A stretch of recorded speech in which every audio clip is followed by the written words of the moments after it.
Peterson has been a designer in the industry for the past 18 years and is the author of over 10 craft how-to books ranging from polymer clay to jewelry making. She has appeared on many crafting shows on TV and on the web. She is currently the host of Friendly Plastic TV and is the product spokesperson. Today, Linda is sharing her Friendly Plastic Spring Fling earrings. Hi, Linda. Hi, Tiffany, and hi to everyone that has joined us. I'm so glad you did. We're going to do a set of spring fling earrings, and I thought it would be really fun to work with alcohol ink today. But before I did, I want to ask a couple of questions of everyone in the chat room. First of all, if you could raise your hand if you have used Friendly Plastic before. I'm just curious how many people in the room have used Friendly Plastic.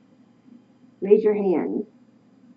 Okay, we've got 1, 4, good. Let me scroll down here a little bit. Oh, great. Looks like a lot of you have used Friendly Plastic. Now, if you'll put your hands down, and then if you have never used Friendly Plastic but you're interested in it or would like to try, would you raise your hand? Okay, we've got several more. Good deal. Well, this project is for you because it's very easy and it uses product that you probably already have, minus the Friendly Plastic. But what we're going to do is we're just going to work with a simple one strip color Friendly Plastic. I'm going to turn my camera down so you can see. I think we resolved all the issues that I had last week with the camera. But this is a strip of Friendly Plastic, and you can see Friendly Plastic comes in a lot of colors. This one is a metallic, that's why it's kind of shiny. The back is a plain matte white, but we're going to work on the metallic side. This kind of has a little pearl sheen, and we're going to use just regular, you can use the Adirondack or you can use the Pinata alcohol ink. It doesn't really matter, it's just the color selection that you like. And I thought since popular colors are kind of pink, orange, and pink, and they're very springy and summery, that's the color palette we're going to work with today. Let me turn my camera over here just a little bit. Right here, I'm working on a glass cutting board, and you can see this little glob here. This is alcohol ink that I've already applied to my glass cutting board that is dry. It's evaporated, and I like to work this way because it intensifies the color.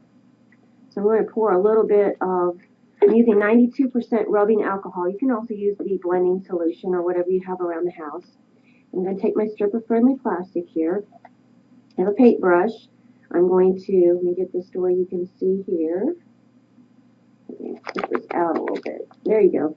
Okay, I'm just going to dip my brush into the rubbing alcohol, and I'm going to pick up some color. And it's as easy as abstract painting.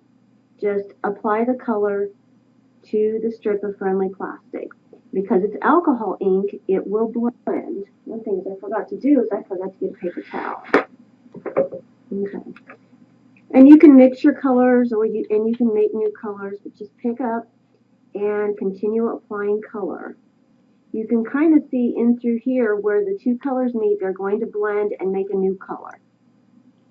And you're going to do that to the entire strip of Friendly Plastic. I've actually cut my strips in half just because it makes it a little easier to demo with. And if you look at this one here, this one's all nice and mottled. Now to get this watercolor pattern through, this is a real simple technique where you just go back and instead of applying color, you just apply drops of the alcohol. And when they kind of, puddle out, I guess you might say, they will create those little puddles and that little effect on your Friendly Plastic.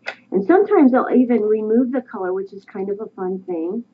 And you can go back in and apply maybe an opposite color. So you can get a lot of nice, interesting variations on that.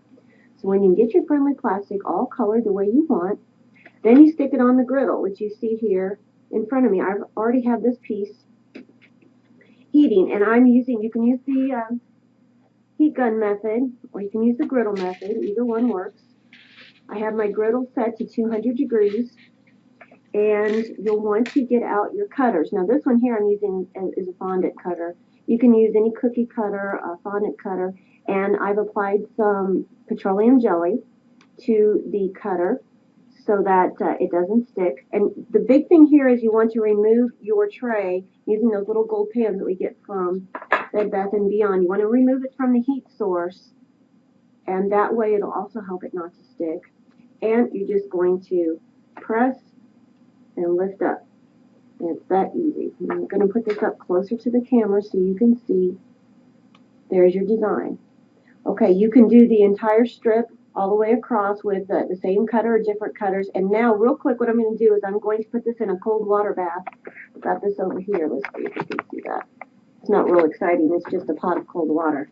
But when you cool off friendly plastic, it sets it and makes the design. It makes the friendly plastic become hard again. So let's do this real quick. And the reason I'm going to show you this is because sometimes your cutters won't cut completely through the plastic, which this one probably didn't because it's plastic and not a metal cutter.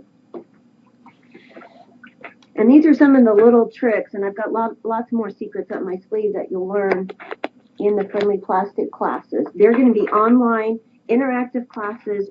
These are going to be live, webcam based, not PowerPoint based, so you'll actually see me work in real time.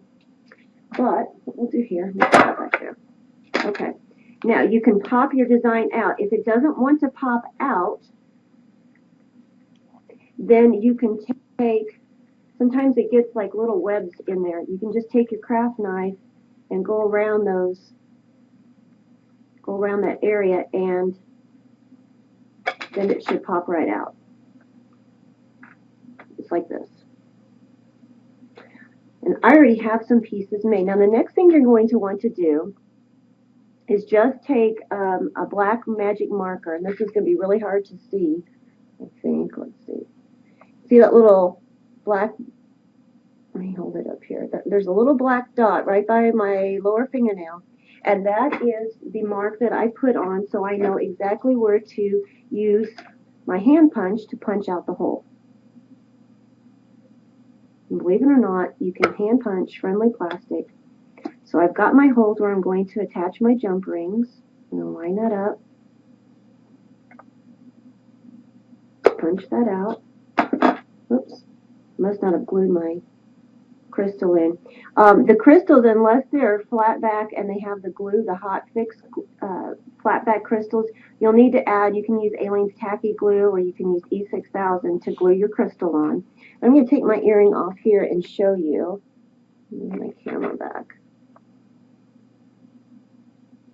How these were attached. Now this earring wire is kind of funky, but I bought it at Hobby Lobby. You can get these kind of earring wires. You can do a plain fish hooky earring wire. You can make it with just wire, and I've just added some beads here at the end.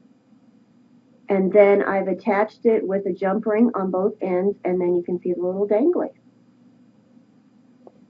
So pretty easy. You can also just make one of these, make yourself a matching pendant, put it on a ring form, and you can have a matching ring, bracelet, and I think Heidi's got the picture up there. It's just that easy. So now, Tiffany, back to you.